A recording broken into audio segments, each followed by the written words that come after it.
Hello, and welcome to an intro to Anthro with two humans. I'm human number one, John McCray. And I'm human number two, John Lehr. And this is the podcast where we reassess what it means to be human.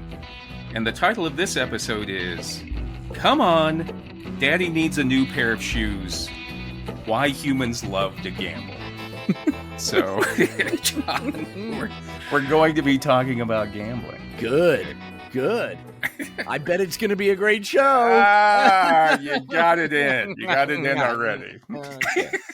You actually took longer than I thought you would take to get that in. Are you a gambler? Are you a gambler? Yes, I like to gamble. I'm a very addictive personality, as we discussed at length on this show. Gambling does not trigger me in that way, so I can stop. It doesn't like grab a hold of my soul like other things do.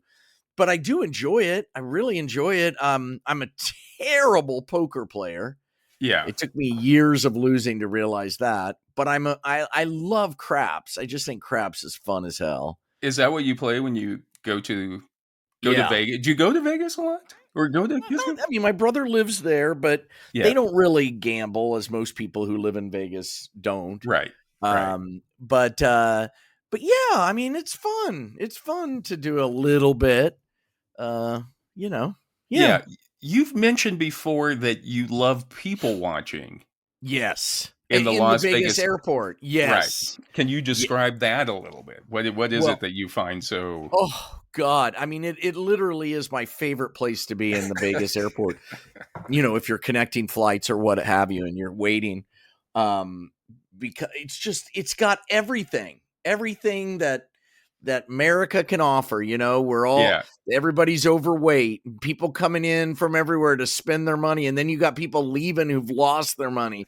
And then you've got people coming in who are, there for sort of a bachelor party or whatever. And you've got the dancers and the singers coming in for the weekends, Right. I just love it, man. That's just my favorite.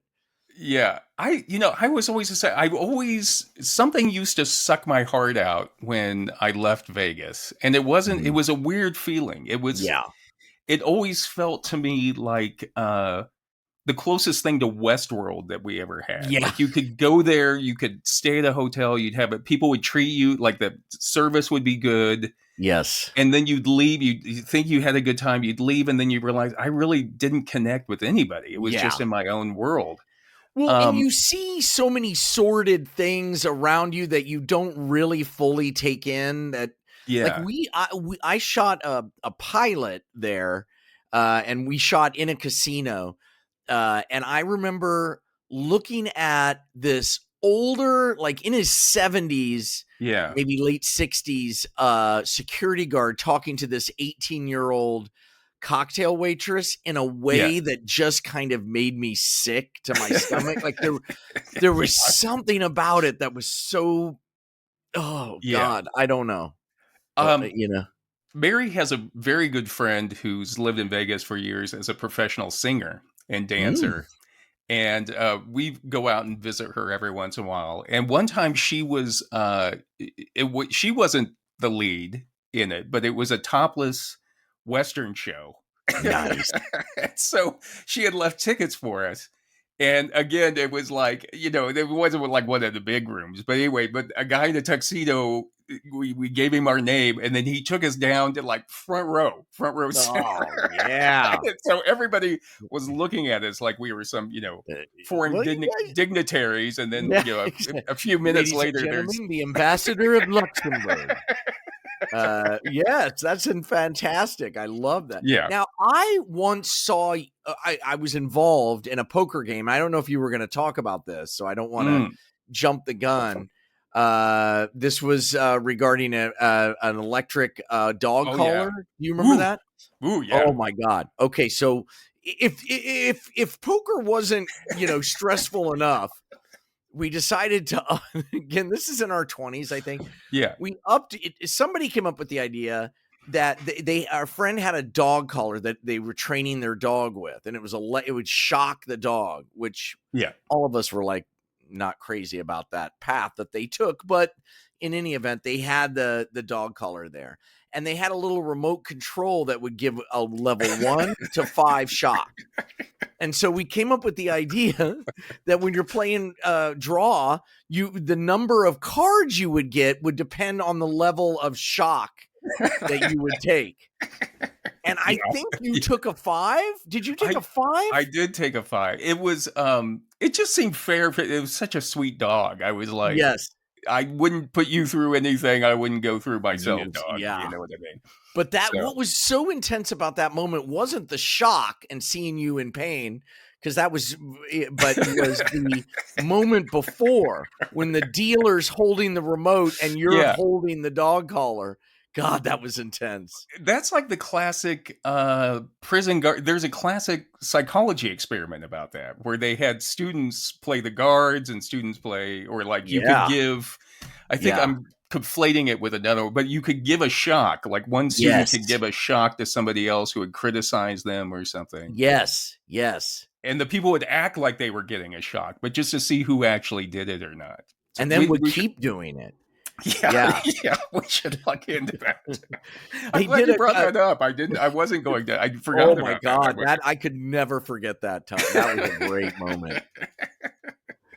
Okay, John. So to give you a little background about where this episode comes from, okay, or the idea for it, you and I have made no secret about the fact that we're lifelong Kansas City Chiefs fans. That's right. And the football team, for people who don't follow them. And underscore lifelong. Because I want people out there to know we were around for decades of losing. Right. And that's what we talked about it in our episode 23, which was the Football Fans and Football Fools. Oh, that was a good show. Mm-hmm. That was actually, do you know that was how many? 53 episodes ago.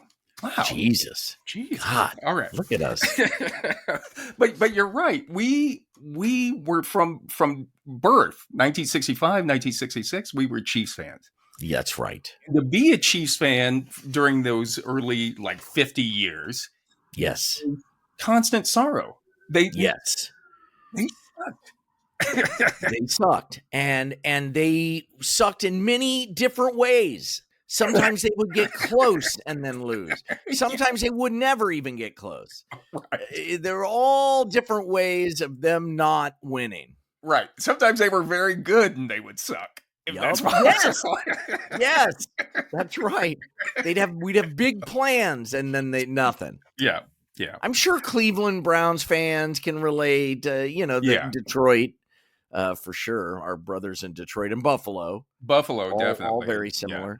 And New England, the Patriots sucked for a long time before Brady and Belichick came along. Right.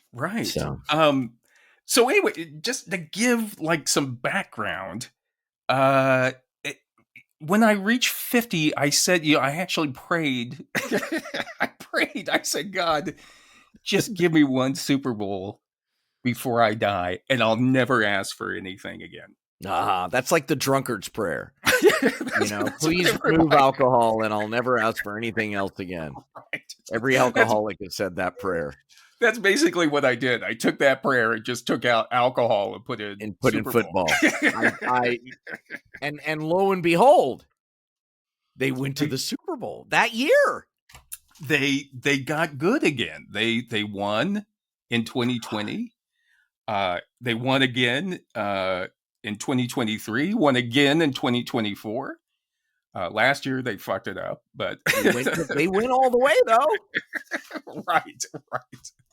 And it's almost like God is now telling me okay, asshole. Now you're going to pay. Way to go, McCray. You've ruined it for all of us. You've got your Super Bowl. Now it's time for you. It's like trying to get me out of the bar or something. Your little prayer has now ruined the rest of our lives. But the reason I bring this up is that they were bad for so long that I wasn't prepared for people to dislike them so much. Yes, people hate us now. Yeah. Hate. Not even hate. They loathe us. Yes. pray for our failings. I know. Which is a different thing. Being a lifelong Chiefs fan, it's a different thing to have to adapt to. I'm not saying I don't. We were always the lovable losers. Right.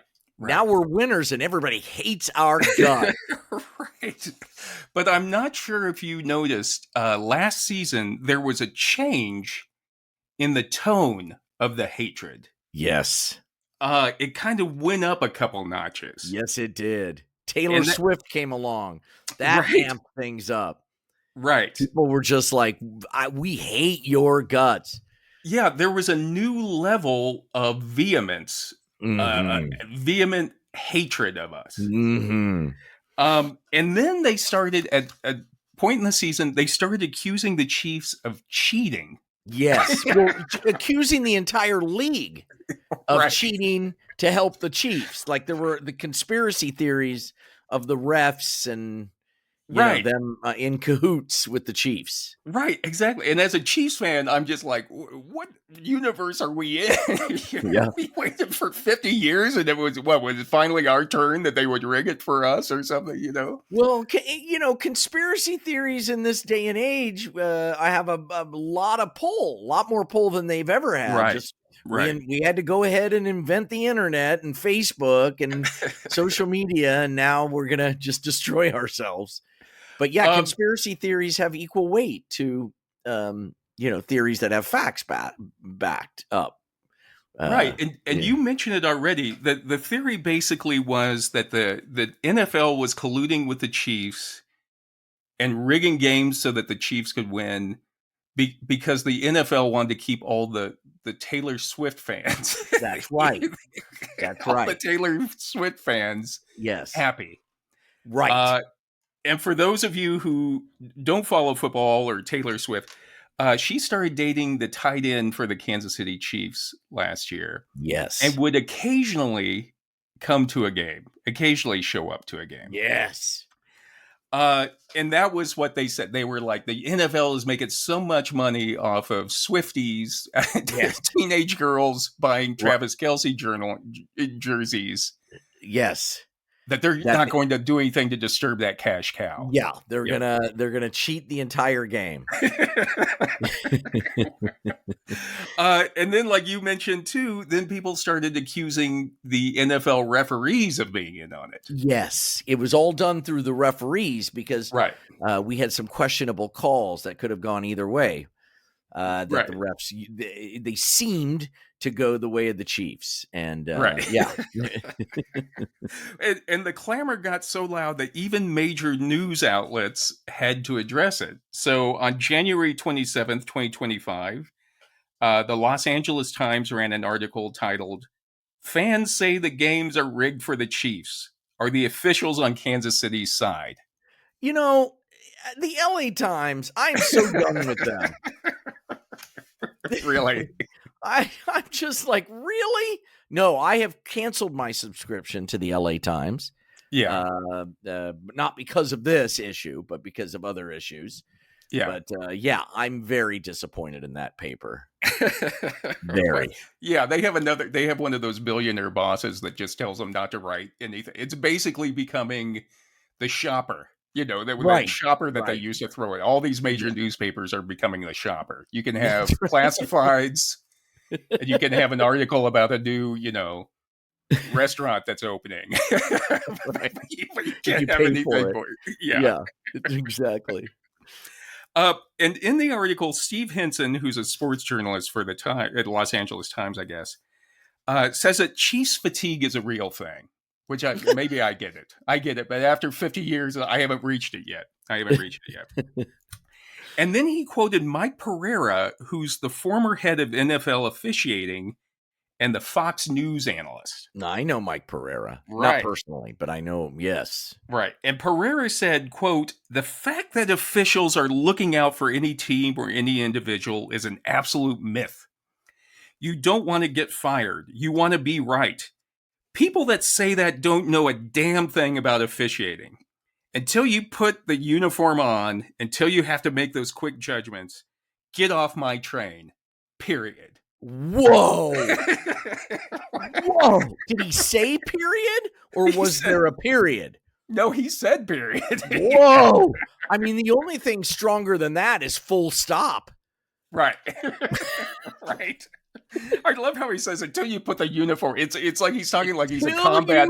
Put that stretchy black and white zebra suit on. He's like a cop or a combat vet. Until you've been in the uniform, you don't know what it's on. And stretch it over your fat beer belly. Yeah, so Pereira was upset. He was saying this is ridiculous. And as we've talked about in our episode 3, Piltdown Meltdown, Anthropological Hoaxes, Fakes, and Falderols. Great episode. Right. That was number 3. Man, we came out of the gate fast. Hard. Period. Yeah. Period. Full stop. We're in a lull right now, but we'll get back. Don't worry. We'll get back. We'll get back. We'll find our way. We got wind in our sail. I feel a wind coming. We're in the doldrums, but we feel the wind coming. Yeah. Don't mutiny yet. Stay with us, and we'll soon have you on your way, I guess. And if you do mutiny, do it while we're doing a live show so that we can get the numbers, because that'll. Oh, that'd be great. Somebody kills us while we're live. Oh, that'd be good. I love it. Mm-hmm. I've already got my Super Bowls. What do I care? Right. And then we just replace you with AI. But the conspiracy theory logic goes something like this. Well, he wouldn't deny it so strongly if there wasn't some truth in it. Oh, yeah. You know what I mean? Yeah. You know what I mean? Like, why is Pereira getting so mad if it wasn't true? Right. Whoever smelt it, dealt it. Yeah. And when you reach that point, you're just screwed. You can never reason with anybody at that point. Right. You know? Right. And then people became upset that the Chiefs were winning every game by only 1 or 2 points. Yes. And usually in the last seconds of the game. And I would also like to put an end to that. I'm sick of that. It drives me crazy. I'm going to have a heart attack. Yeah, you're the best team in the league. 40 points once in a while? Jesus. Yeah. I'm with the conspiracy. I hope they can do something about that. Yeah, it's like, please let me have one where I can get up and go like outside or start folding my clothes or something, and I'm not like screaming at the TV, you know. And then I was watching the Chiefs play the Bills in the playoffs. Yeah, and this was an example that you were talking about. It was a very close call. The Bills went for a first down. From one angle, it looked like he got it. Josh Allen got it. From another angle, it looked like he didn't get it. And the referees conferred and said he didn't get it. Yes. And it became very controversial. Yes. And in response to that call on the field, Troy Aikman. Oh, boy. Who was the quarterback for the Dallas Cowboys, is now an announcer. I personally dated what's her face? The Taylor Swift of her day. Who was it? Oh God, what was her name? Not Jessica Simpson. Not the other. Yes. I'm talking about Troy Aikman, the old guy. Old guy. Oh no, never mind. I got screwed up. That was I can't remember that guy's name. It'll come to me later. Yeah. But Troy Aikman's the older guy. Tony Romo is who. Tony Romo. Sorry about that. I just confused Tony Romo with Troy Aikman. Two white quarterbacks from the Dallas Cowboys. Yeah. They all look alike. The quarterbacks for the Dallas Cowboys. Tony Romo was never good after that. He was never good after he dated Jessica Simpson. That's right. Well, you were terrible after your first wife. We had to get you divorced. I went up to the Canadian leagues. I had to go up to the Canadian leagues and write comedy for a while before I came back. But I call Aikman, I call him the Sandman because he always puts me to sleep whenever he's in the house. He's like, he's tough. Monotone, vacuous. Doesn't say much. Well, Sandman. That's great. But he said on a show after the game, and he said, quote, "The game has not become less controversial. It's become more controversial. But then I just think we are at a point, and this is tipped a little bit because the league is partners with a number of these gambling services. This is Troy Oh, Aikman boy, he talking. brings that in. Right. So he says, so here you are promoting gambling. People are gambling more than they have ever before. And those types of calls, there's a lot at stake regardless, but especially when you're considering there's a lot of money that's changing hands with these calls as well. So that's Troy Aikman saying. What is he saying? I don't understand. Well, it's all over the place. What's his point? But his point is we have to fix these calls on the field because it's not fair because people are losing money and gambling on them. Right. We have to do it for them. Right. Sounds like Mr. Aikman might be heading to the casino. Well, that's when it dawned on me. That's why people are so upset. That's why they're upset that the Chiefs are. It's not because, the Chiefs are beating their favorite team as a fan, as a normal fan. It's because the Chiefs were winning by 1 or 2 points in the last few seconds of the game. And not making the spread, right. So that it really screwed people over. Right. They were blowing the odds. They weren't covering the spread. The Chiefs weren't covering the spread, like you mentioned. Yeah. And people were losing a lot of money. And they were also losing their minds in the process. Yes. And, following up on that, I did a little research, and in October of last year, ESPN.com's David Purdon noted that a recent NCAA study had shown that, quote, abuse by angry sports bettors is one of the most common types of harassment college athletes receive, making up at least 12% of publicly posted social media abuse. Jesus, that's intense. I know. And Purdon says that the study defined angry sports bettors as individuals who engage in problematic and intrusive communications due to match events and results contradicting the bettors' predictions. Right. So, losers. They lost. They lost. Yeah. Oh, God. And then he says athletes received abusive messages before, after, and during events. So I'm hoping they're not directly receiving during the event, but during a basketball game. Well, people yell stuff at them all the time, constantly. And outfielders, baseball outfielders get it constantly. Right. Constantly. Yeah. And now with social media and TikTok, everything, I guess college players are just getting it all the time. From angry bettors who are right. And they're now getting paid, those guys too. So that gives them more vehemence, I'm sure, more leverage. Right. It's more visceral, at least when it comes down to that abuse of somebody yelling at you. And so I started noticing all the ads and commercials during football game, and I only watch football, so I'm sure it's the same in baseball or whatever. Basketball, telling people how easy it is to gamble. Yes. And how they should go gamble. Yes.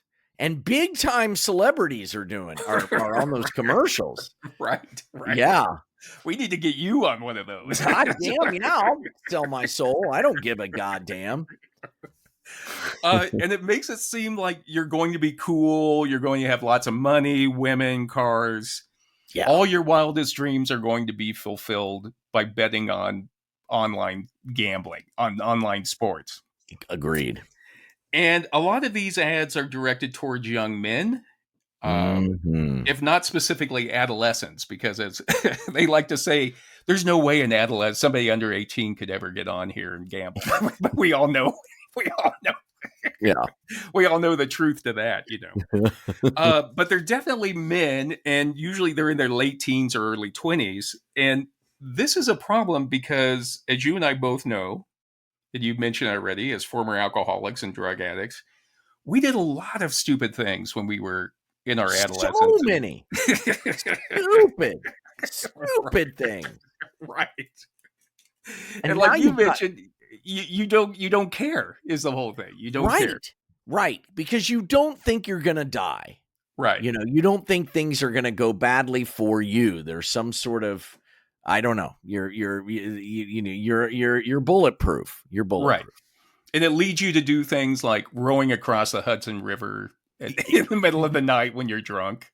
Exactly, which I did. In a rowboat. It had a motor at first, and the motor petered out. But it was myself, my friend Jim, and 2 young ladies who needed a ride to the Manhattan. We were over in Jersey, on the Jersey side, and the PATH train had closed for the night, and nobody had enough for a taxi, so they didn't know what to do. And our friend Walt, who had a boat, said we could use his dinghy. And we did. And about halfway across, the motor went out. And I'm still not worried. I'm just laying there in the boat enjoying the evening. And suddenly something was blocking out the stars. And I was like, that's weird that there are no stars over there. And then I put it together that it was a barge, a giant barge the size of a football field, like a building on its side, floating down the Hudson River right at us. And Jim was just, rowing as fast as he possibly could. And we just missed it. Yeah. I tell New Yorkers that story and they're just like, what? Yeah. Yeah. With no lights on the boat. No lights, nothing. Not it would have just run over. That barge would have run over you guys. Nobody would have ever known. No. They would have just They never would have found the bodies. Nothing. Yeah. Yep. We would have just disappeared. But it shows you the type of idiocy, the type of decision making you have when you're young and you don't care. You don't care. You think nothing will ever happen to you. That's right. And in the 2013 article, Minors and Gambling Regulation, Margaret Karen said that existing empirical evidence is conclusive that certain groups of individuals are at an increased risk of developing gambling-related problems. And the development stage of adolescence makes them especially vulnerable. That's right. And now that extends to 26. Right. Right? They think adolescence now extends to 26 because our brains don't fully mature, especially men.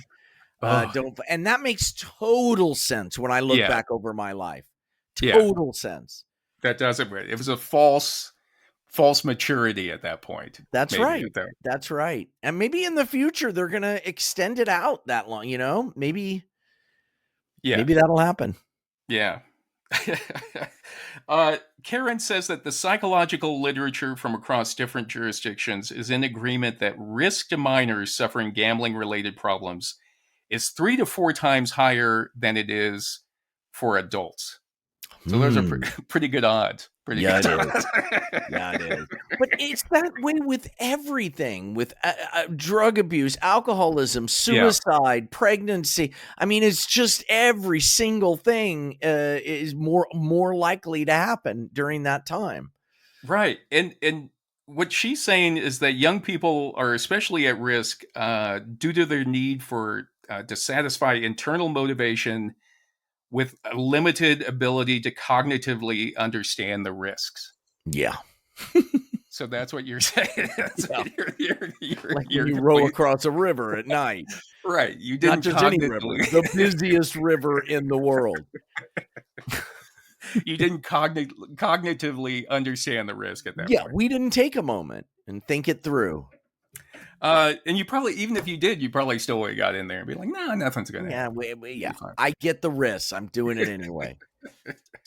And Karen says that minors experience also a high comorbidity or like simultaneous, overlap of conditions between gambling and other psychological problems such as depression, alcohol, drug abuse, and smoking. And I just said it. And suicide. Right. I would throw suicide in there. Yeah. I would say, thank God they didn't have online gambling in the 80s. Or the internet. I mean, we dodged a huge bullet. I don't know how my kids navigate the internet pretty well, and I can't believe it. I'm astounded by how well they do with it. Because it's just like, it's too powerful. We can't handle it. Human beings cannot handle this. We built this thing and we can't do it. Well, I was thinking it's like I already had like alcoholism, smoking, drug abuse, and depression. Yeah. If I had been able to gamble anytime I wanted back then, I would have had gambling thrown on top of it as well. Absolutely. Particularly if you could bet on the Chiefs. I know. I know. Oh, It would have sucked me in. It would have sucked me in. for sure. I would have graduated with, like, instead of just crushing student loan debt, I'd have like crushing gambling debts on top of And it. that's a thing. That's happening. In fact, I would say if for all the gambling corporations out there, the one, if you could make an argument that it would behoove you to have the government forgive student loan debt, because most of those people are going to go out, and the young men are going to go out and gamble it all away and give it right back. You're right. So, You're right. They should be pushing for it. I know. Go talk to Diamond Don or whatever. See what you can do. And gambling is a huge business right now, John. A lot of money involved. I'm not saying anything that people don't know.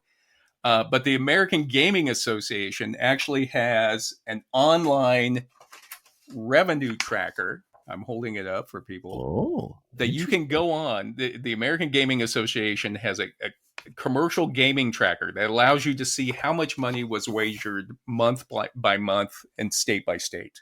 Interesting. And it said in February 2025, commercial sports books generated $1.18 billion in revenue. Whoa. Up 39.8% across the 32 jurisdictions that had released revenue data. Up 39%. For the month, Americans wagered $11.83 billion on sports, up 10.6% year over year from last year. Wow. And that's just for the month of February. That's insane. Yeah. And February's when the Super Bowl is. I know. That's when it happened. That's when everybody was doing it. And it's not an anomaly. In February 2024, last year, S&P Global, a financial report, said that Americans wagered a record $119.84 billion on sports betting in 2023. Wow. Yeah. Wow. And then recently, I mean, John Oliver did, after I started researching this one back in March, John Oliver did an episode on his show where he talked about sports betting as well. Right. I love his show. Yeah. And his point was, it shouldn't be this easy to lose this much money. Yeah. Is what he was saying. And as far as like addiction, I mean, yeah, I've always been aware of, I mean, it's not my personal addiction, but I've been aware of gambling addiction. Yes. And then Mary and I, we were watching New Tricks, which is a British detective series this week. Is it good? It's okay. I like the cast. You know, you see the exact same people on every British show. Uh-huh. So it's almost like a repertory, you know? I mean, right. You watch different shows and you're like, oh, this time he's playing a villain. This time he's playing you get to see how they do that British actor cabal, man, and you're set. You know who's also set? And I'm in Chicago now. Every guy who looks anything like the Pope is gonna work down on Michigan Avenue with the Pope. Yeah, there's gonna be guys in Pope outfits everywhere. I'd love it. I was working on Michigan Avenue one time, and I looked down, and as a advertising promo for Kentucky Fried Chicken, they had dressed up like 50 people in white suits with white goatees and white wigs, like Colonel Sanders. And there was like 50 Colonel Sanders walking down Michigan Avenue. It was brilliant. I love it. Wow. You don't want to dig too deep into history about the Colonel, you know. Oh, yeah. Yeah. It's a different time. It was a different time. Yeah. But what I want to say is, as an anthropologist, I'm interested in this because for the last 300 years or so, gambling was considered a moral vice. Right. You know what I mean? Right. And people condemned it. They condemned gambling. In his article, The Economics of Casino Gambling, William Eddington said, gambling was long condemned or at least frowned upon as being either a waste of time and resources or a potential cancer on the fabric of society. Not anymore. Not anymore. Yeah. That's what I'm saying. What has changed? We went from that where you had like your minister saying it was up there with like liquor and women and And then now you have Joy the Sandman Aikman saying we need to do something because it's unfair to gamblers. You know what I mean? I love him standing up for the gamblers. Now that so much money's involved. I know. It's like we got to really play it fair. This is unfair to all the bettors. You know what I mean? It's like, John Oliver said something too. Like he said that like all these gambling corporations pay the NFL for like their data to help set the odds and stuff. So the NFL is making millions of dollars based on deals they have to give away their like scouting reports and stuff like that. I have zero doubt that all those owners are getting a piece of the action. I know. So today, John, we're looking at the history of gambling and why humans gamble. Mm-hmm. As an anthropologist, I want to go back a little deeper. Okay. And I know that as an organized activity, gambling actually traces its roots back to divination or fortune telling as a religious practice that was meant to like tell what was going to happen in the future. Right. And David Schwartz notes in the book, Roll the Bones, The History of Gambling, divination is the practice of using supernatural or intuitive means to tell the future or reveal information hidden to reason. Mm-hmm. Mm-hmm. And that's basically what we're doing when we when we gamble. We're trying to like predict the future. Vibe. Yeah. Take information, but also ultimately just what your gut say. Right. But you also pray. I mean, look at me. I prayed to God. I'm not joking. I said, just give me one Super Bowl before I go. Thank God you did. Thank God we got that one. I'll take one for the team. Yeah. I'll take one for the team when God comes down to get me. But whether it was like reading animal entrails or coconut shells or the inside of egg yolks. Right. They also used to throw sheep or goat astragalus bones, which are like the hock bone on the little hock bones on a sheep or a goat. You could throw those and they'd always give you a random result. Mm-hmm. And that's what actually, that's where we get dice. Dice ultimately evolved from those astragalus bones from a sheep into the little cubes that we have. Makes sense. But everybody was just trying to control chance. That's what they were trying to do. Yeah.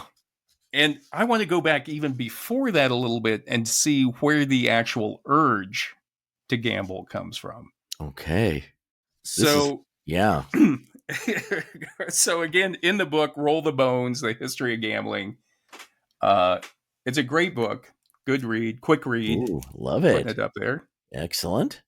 That's by David Schwartz. A very good comprehensive history of gambling. Also, that's a thick book. Look at all these books you read for. I know. Sucker's Progress. This is by Herbert Asbury and was written back in 1938. Herbert Asbury is the same guy who wrote Gangs of New York. The Gangs of New York, about all the gangs. Yeah. Oh, nice. I love that book. Yeah, so he did this one all Lucky about Luciano was so important. I never understood. Yeah. As far as like the history of organized crime in New York. How about dreidel? Spinning the dreidel with the Jewish gambling game. That's a good one. Same thing. You're trying to control chance or predict chance. To bet on that.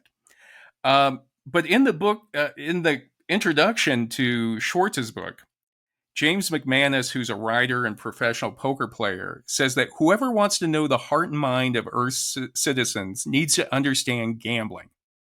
In every tribe and country today, physical games represent and often have startling price tags attached to hunter and warrior skills. And McManus says, why? Because our ancestors depended for their survival on the ability to run fast and wield lethal projectiles against either wild animals or enemy tribesmen. Right. And he then makes the argument that today's athletes mimic those feats in symbolic rituals, sometimes called games, while the rest of us make financial and emotional wagers on the outcome. Yes. We can play or role play as if we are the person we're betting on. It brings a connection. Yes. Right. And in other words, also he's saying that he sees gambling as part of our human heritage. That's something that goes back to prehistoric man, our prehistoric ancestors, when life and survival was very risky. I agree with that. Like, if you're at a craps table, everybody, I don't care who you are, is the same. When the person tossing the dice is up, it doesn't matter. You're all in it together. It's a very deep feeling. Right. It's very like, the energy all focused down in, like you could feel it coming up. It's like, it does feel primal. It does feel primal. It does. It does. And he's saying that when being able to understand and predict chance actually gave you a survival advantage, which we've talked about before. Yes. Some of ours. Yeah. Like if you could, the greater risk that you were able to take and survive, the greater reward you would get.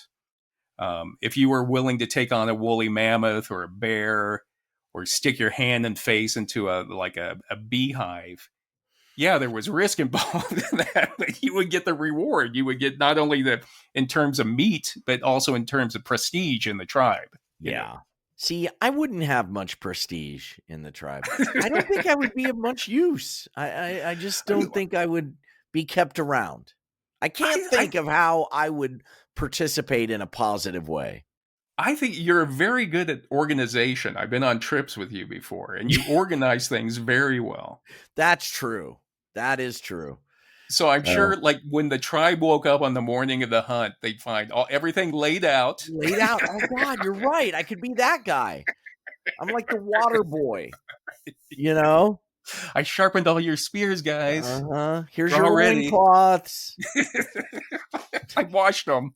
I spent all night. I was down at the stream hammering them on a rock. I am exhausted and hungry, so get out there. And you just make people happy, John. You make people laugh. That's true. But is that valuable? I don't know.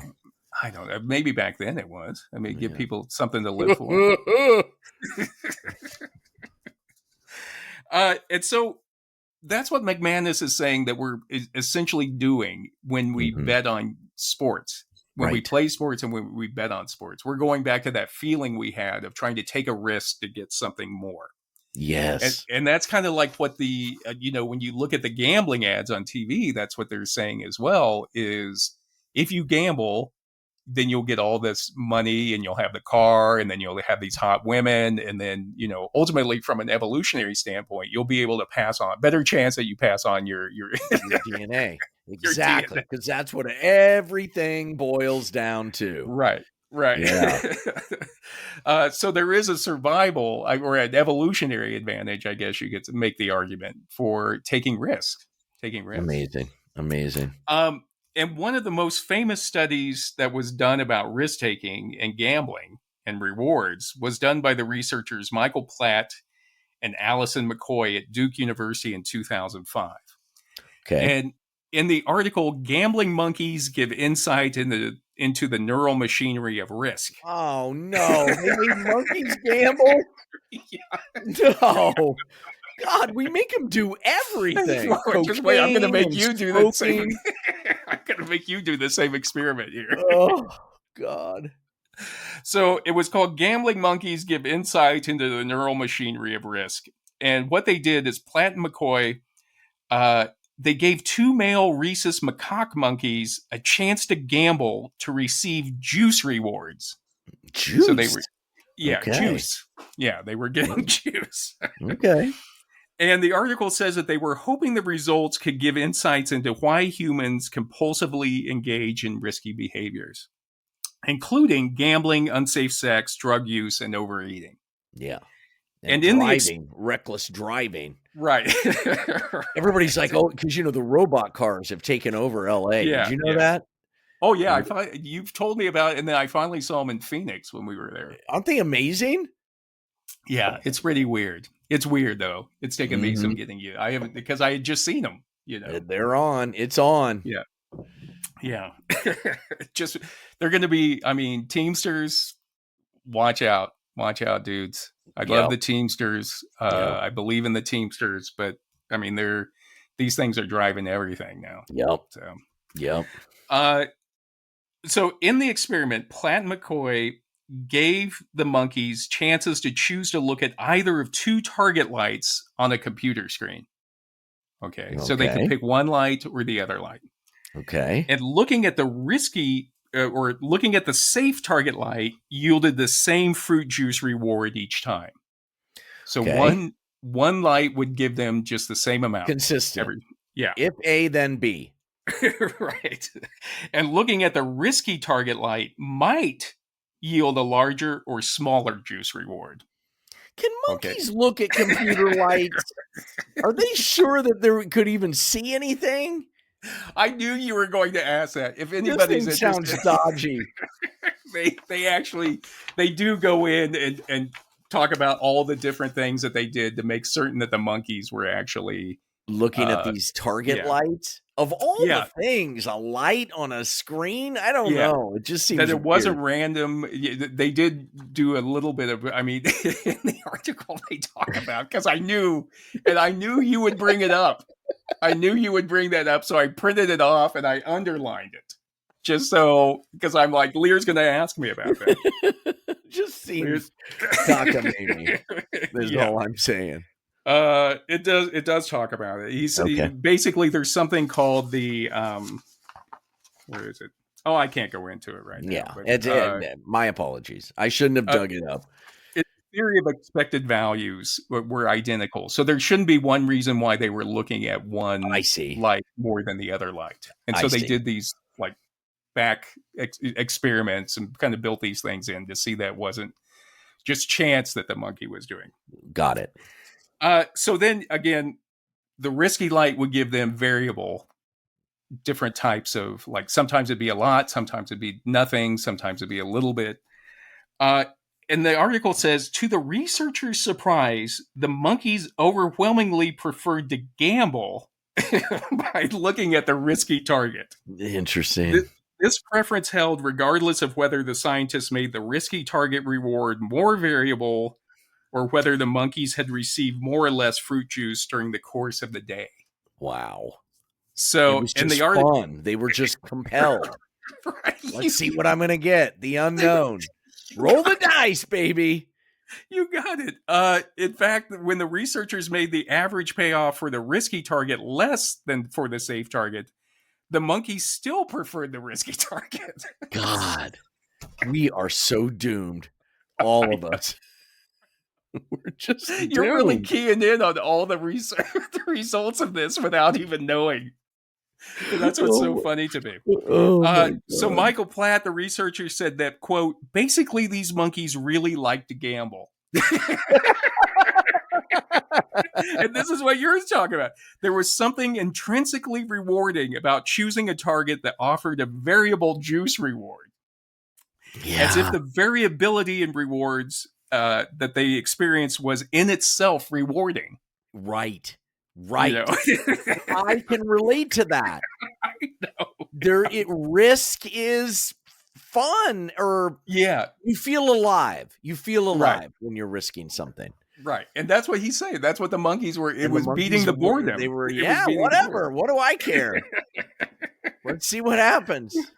And it goes on to say, even when the researchers subjected the monkeys to a string of losses, the high of a win appeared to keep them going. Yeah, because you never know.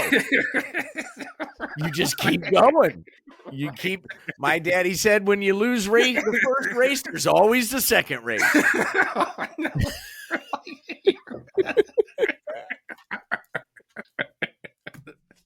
Boy, you're really identifying.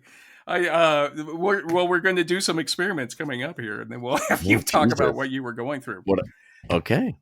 And then Platt says, if they got a big reward one time on the risky choice, but then continued to get small rewards, the monkeys would keep going back as if they were searching or waiting or hoping to get that big payoff again. Wow. And it seemed very, very similar, he says, to the experience of people who are compulsive gamblers. Mm-hmm. While it's always dangerous to anthropomorphize, it seemed as if the monkeys got a high out of getting a big reward that obliterated any memory of the losses that they would experience following that big reward.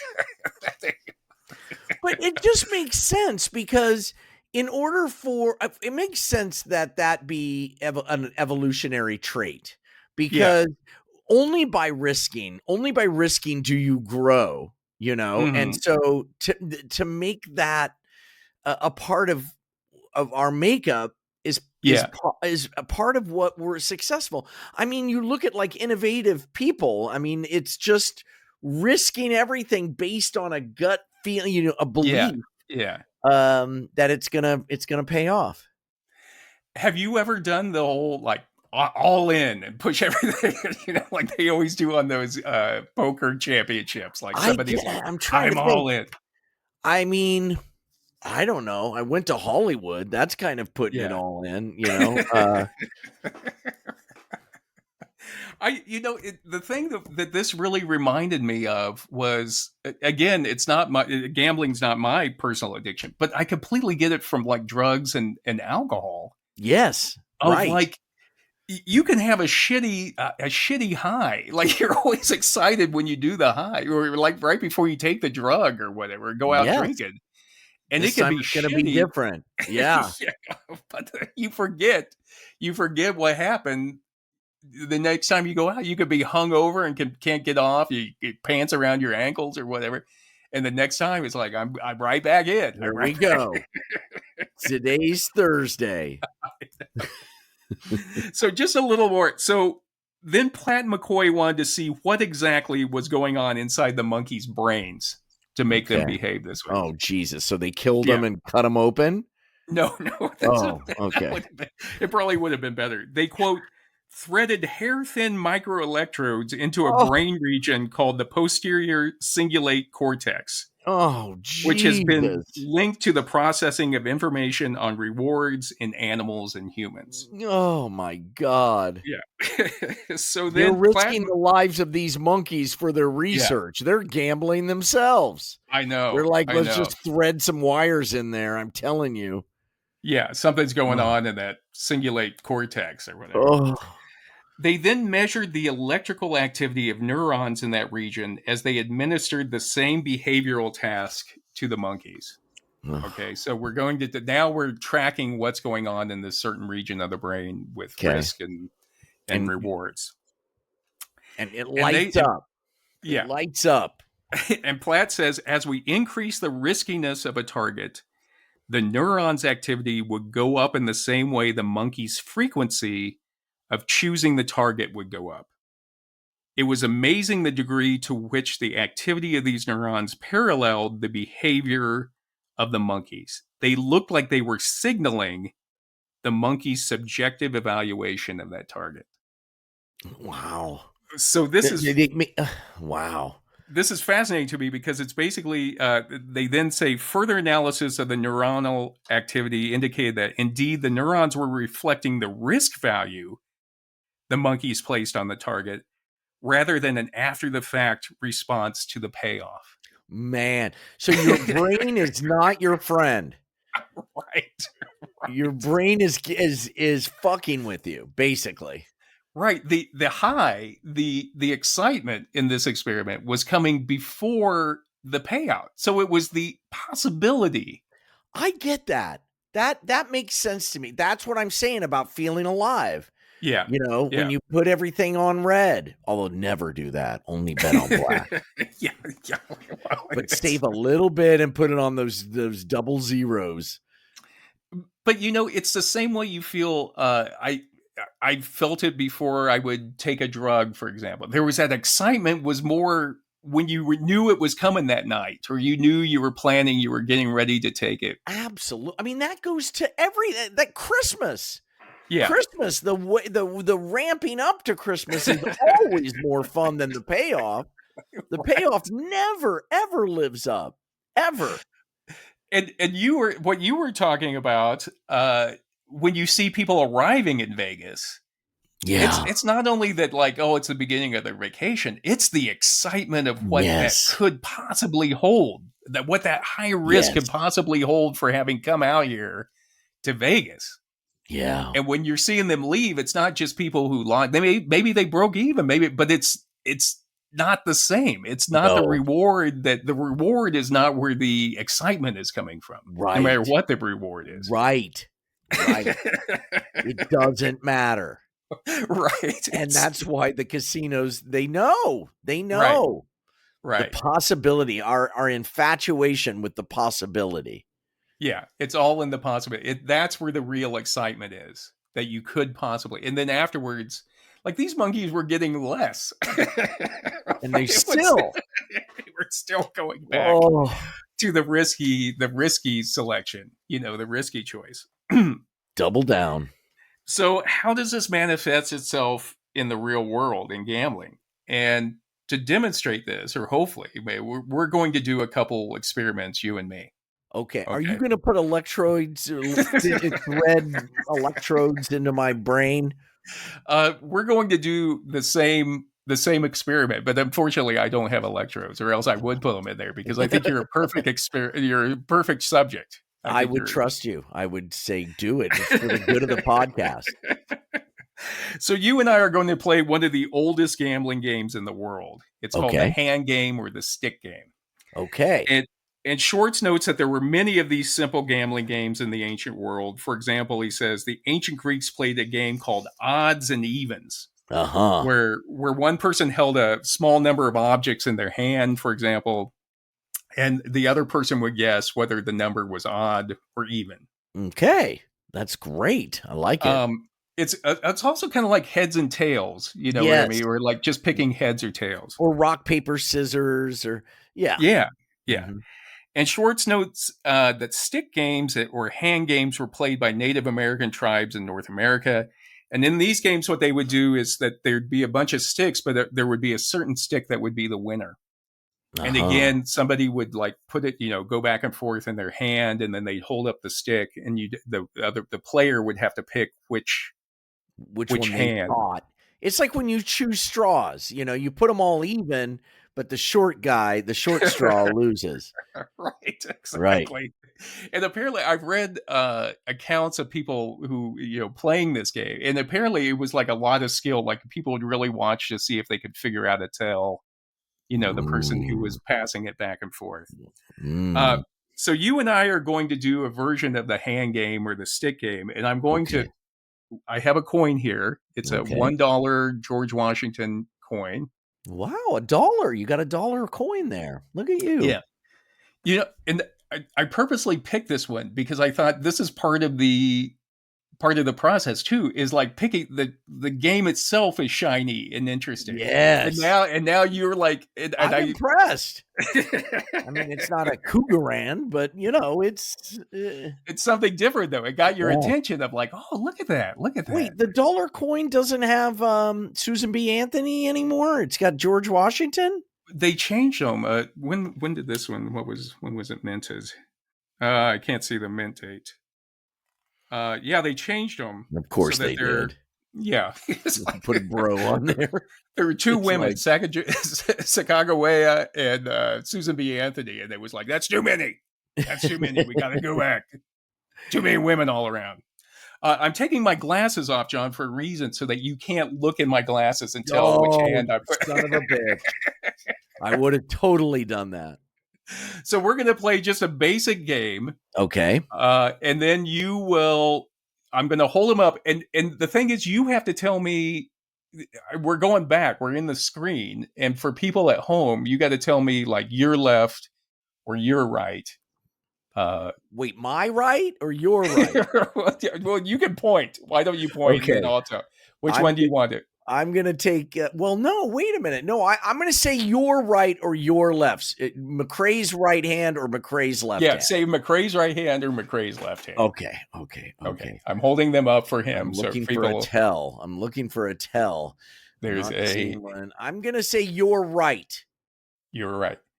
It's not there. Oh! It was over in this hand. Yeah, wait a minute. You just switched it out. You're cheating like the refs and the Chiefs. So let's play it again. Play it again. Okay. I'm going to go with your left. Same one. Your left. This one over here? No, McCray's left hand. Yes. This one. Yes. It's not there. Damn. It's not there. Is it in any of them? Wait a minute. It's really the other. Well, we're doing this it's basically 50-50. Yes. So if we were to do this 100 times, chances are it ultimately work out to where it would be about very close to each of us getting 50% of these right. That's right. Which side it was on. That's right. Okay. So now, John, let's play the same game, only we're going to play it $5 a hand. Whoa. Okay. Oh, Jesus. And you're coming out here in June, so we can pay. I'll pay up. I'll pay up. $5. Okay. I'm going to go with your right hand. Come on, right. Come on. Yeah. Yeah. Woo. He got the right there hand. And collect. No. Let's play it one more time. Double or nothing. Double or nothing. So we'll play it again. Double or nothing. Same hand. Your right hand. Your right hand. You got it again. He got the right hand. Oh, my God. That's so great. So I want to just ask you, though, what was the feeling when we put the $5 on it? It changes. It totally changes. Yeah. It makes it more fun because there's more risk involved. We're so rudimentary. You just won $10. You just won $10. Oh, thank you. But it does. You can feel it. Like the whole atmosphere of the game changes when you got some skin in it. Right. Right. Exactly. Yeah. So now let's do a different one. We will do this time. I'm going to have right hand, left hand, or on the table. Meaning, so it's 3 choices. Three choices. Now the house is going to win on this one. I see what you're doing. But the thing is, if you pick it right, you get $8 instead of $5. Oh, look at you. You're a casino now. All right. I'm ready. Okay. $8. Okay. You get $8. Okay. I'm going to go with your left hand with the ring. Yeah! Oh my God, I'm on fire. We should take me to Vegas right now. I'm up $28. Well, $18. $18. Sorry. 18. All right. Am I betting all of it now again? Is it double or nothing? It's $5 a hand. Okay. I see. Okay. I'm going to go with the table. I'm going with the table. No, it was over here. It was over here. It was in my right hand. I knew it when I said it. So now I'm down to $13. Yeah. But here's the reason why I'm demonstrating this one is that, we changed the odd. There was a bigger payoff for you for playing that one if you picked it correctly. But the thing is, you then had only a 1 out of 3 chance to pick it. And I had a 2 out of 3 chance. That's right. So if everything, it didn't really matter to me. So in every 3 times we played, on average, I would pay you $8 and you would pay me $10. Right. And so there would be that's how casinos. That's why every casino except for Trump's makes money. I know. How did that one go down? I don't know. He must have been betting at his own casino or something. Because it's like, I don't even need, it doesn't matter to me if you win or lose. I just need you to keep playing. Yeah. And the more you play or the more people that play, I will always get that little percentage of the handle, which is like the number all the best. Supposedly craps is the best odds at the casino that are most in favor of the player. Yeah. And the worst are like, I don't know, blackjack or whatever. I don't know. It's funny. I was going to bring up, there used to be a game called Pharaoh, which you still hear about in old Western movies. You'll hear about Pharaoh. And Pharaoh was supposed to be the best for the player. Like it had the lowest percentage of it was almost, in fact, people used to write that in the hands of an honest Pharaoh dealer, it was basically chance between you and the house is what it came out with. And that's where Herbert Asbury says that's probably the reason why you never see people playing Pharaoh anymore in the casino. Yeah. Somebody a little smarter was like, wait a minute. And he says that, another good argument as to why there's not a good percentage to go to the house with Faro, or the odds aren't in the house's favor, is that at Monte Carlo they never played Faro. they never played Faro. Those friends, they had it figured out. Right, Yeah. right. Well, that's why when you go to Vegas, I feel like everything I do in Vegas is being controlled by people smarter than me. I stopped to buy this food. It's all like, somebody smarter than me is putting me through the maze. Yeah, they just need to keep you in that maze. They just need to keep you playing. That's basically what the essential strategy is. Like, I'll make money. We could play that 3, on the table, left hand, right hand on the table. Right. I'll pay you 8 if you pick it. And the more we pay, I know at the end of the night, I'll have turned a profit, no matter what it is. Right. Even if you're, That's right. That's right. Asbury also said that the problem with Faro was you could never find an honest Faro game. Like, the dealers were always crooked. And that's like, who's to say I was telling you the right thing? Yeah, wait a minute. You son of a bitch. I'm your friend, for Christ's sake. I was doing it because this is like a scientific. We're trying it for science here. We're not doing it actually to win money. Right. Okay, so here's what we're going to do. One more game. We're going to try here, and we're going to play the game that the monkeys played. Oh God! Okay. So I have a stack of bills here for you, John. Oh, whoa! Look at that. Okay. All right. And I have a bunch of 1s. I have some 5s. And I have some 20s. Ooh! Look at you. And this time you don't have to even. I'll put it all over here so I can pick it up. You just need to pick left hand, right hand, and you'll win something. Okay. Or you may win something. You may win something. Okay. Left hand. This one over here. $1. Yeah. Whoa, nice. Okay. All right. I like this game. All right, let's play it again. Let me get them all going. I win no matter what? You'll get something. I mean, it's the same experiment the monkeys did. Okay. So you'll see. All right. So now I'm bringing up two. I have a bill in each hand for John to pick out here. Okay. Your right hand. Oh, what do I got there? Oh, a 20. $20. You just won $20. Whoa. Okay. All right. All right. Let's play this again.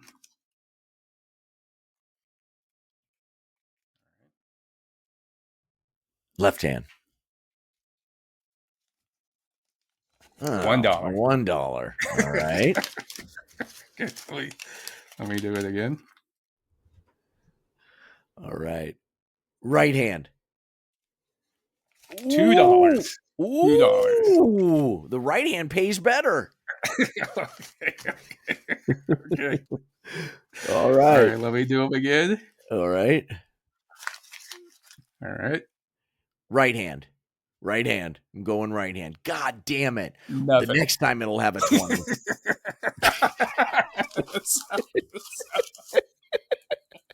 So you have got on to where you can see where.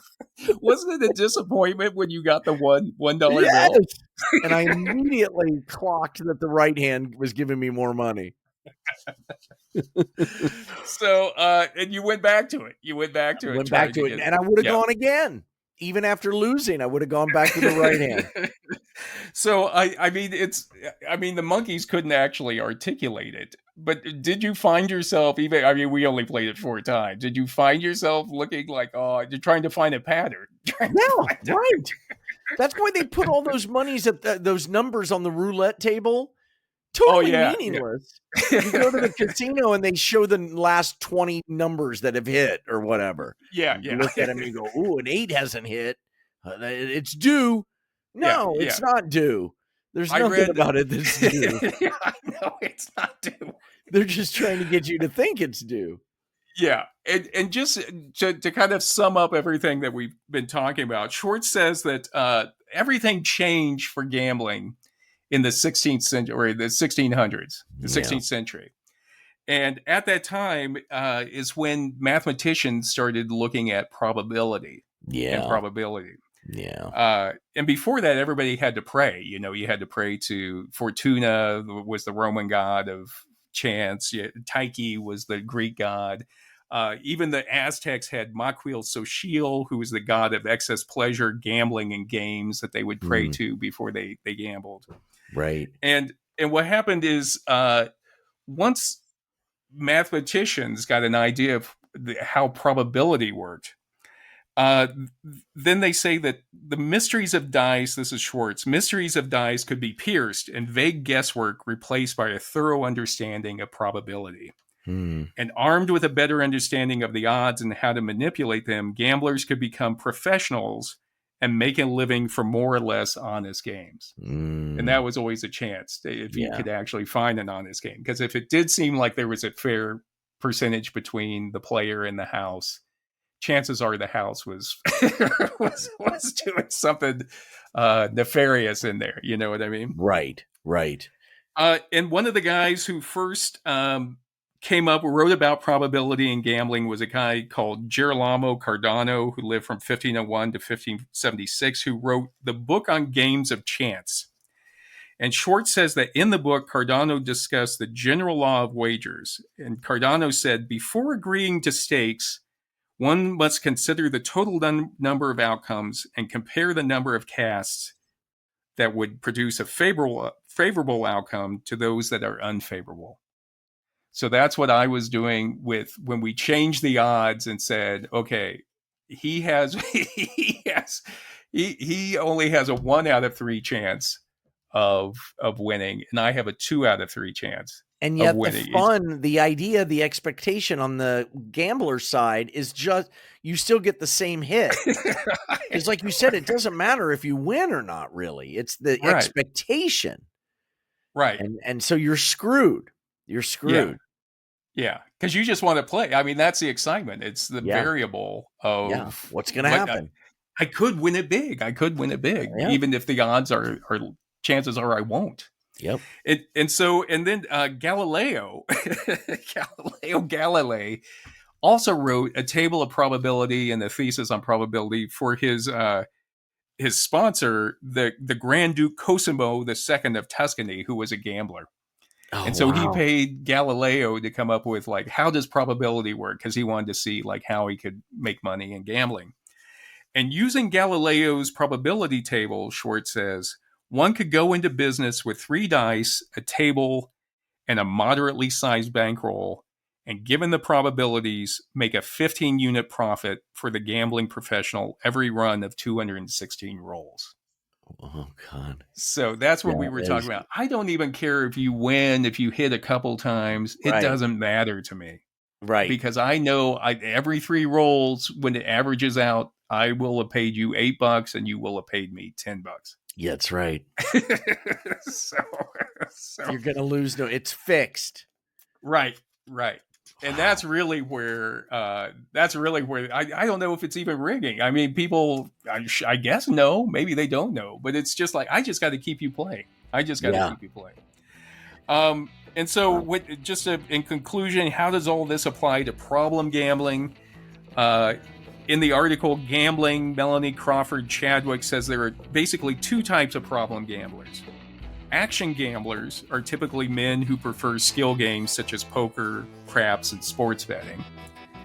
And we all know these guys. Yeah, we do. All have friends of them. And then there are escape gamblers, who are typically women or elderly people who gamble to escape problems. And escape gamblers prefer hypnotic games such as slots, bingo, and scratch tickets. Okay. And so basically if you talk about that buzz that you get before you actually place your bet, before you actually play the game, and it doesn't really matter if you're going to win or not. In fact, you're probably disappointed no matter what you win. Because you had spent so much money before, lost so much money before. Right. That it's just there. If you keep playing, the house is going to win. It's just probability.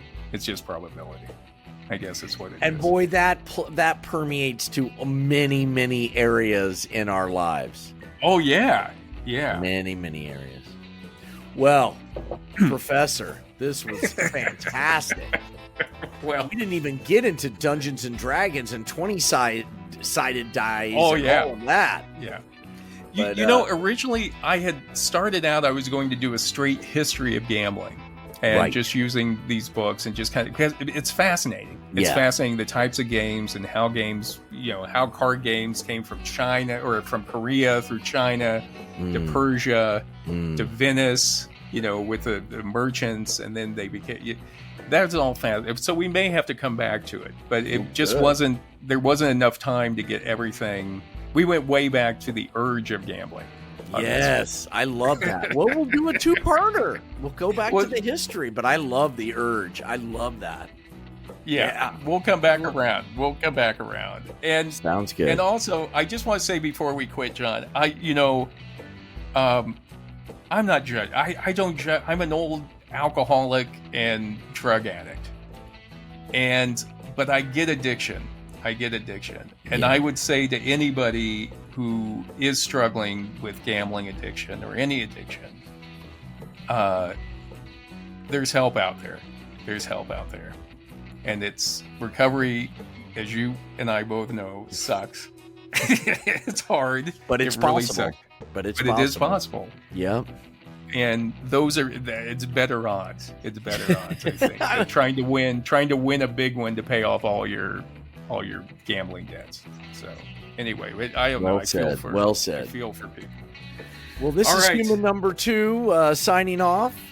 And this is human number 1. Thanks for listening, everyone. If you found this podcast interesting, please tell a friend about it. And don't forget to check out Watson & Company Socks, Puppies Not Piranhas on Etsy, and the Two Humans Cave Shop on Cafe Press. And John, I will be sending my my goon around to collect what you owe after this show. I thought it was up $13 or something. I'm just adding that. We'll settle up when you get out here in June. Oh, Jesus! So. All right, love you guys. Talk to you later. Bye-bye.